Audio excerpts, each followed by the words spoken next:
একবার দুইজন খুব ভালো বন্ধু একসাথে মরুভূমির মধ্যে দিয়ে যাচ্ছিল। তারা পথ চলতে চলতে বিভিন্ন বিষয়ে কথা বলছিল।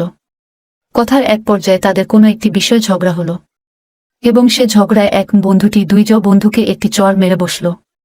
দুইজন বন্ধুটি কষ্ট পেল, কিন্তু এক বন্ধুটিকে কিছুই বলল না। সে বালিতে লিখল, আমার সবচেয়ে ভালো বন্ধু আজ আমায় থাপ্পড় মেরেছে। বন্ধু দুটি আবার হাঁটতে শুরু করল, এবং হাঁটতে হাঁটতে একটি মরুদ্যানের সামনে এসে উপস্থিত হয়।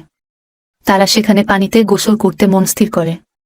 এমন সময় যে বন্ধুটি দুইজন চড় খেয়েছিল সে চোরাবালিতে আটকে যায় এবং নিচে ডুবে যেতে শুরু করে। তখন এক বন্ধুটি তাকে দ্রুত উদ্ধার করে। উদ্ধার হওয়ার পর দুইজন বন্ধুটি গিয়ে আবার পাথরের উপরে লিখল, আমার সবচেয়ে ভালো বন্ধু আজ আমার প্রাণ বাঁচিয়েছে।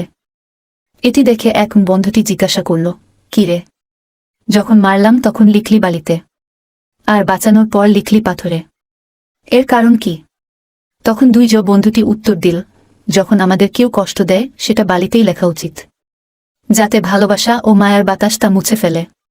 কিন্তু যখন কেউ আমাদের উপকার করে সেটা পাথরে খোদাই করে রাখতে হয়, যাতে কোনো কিছুই সেটা মুছতে না পারে।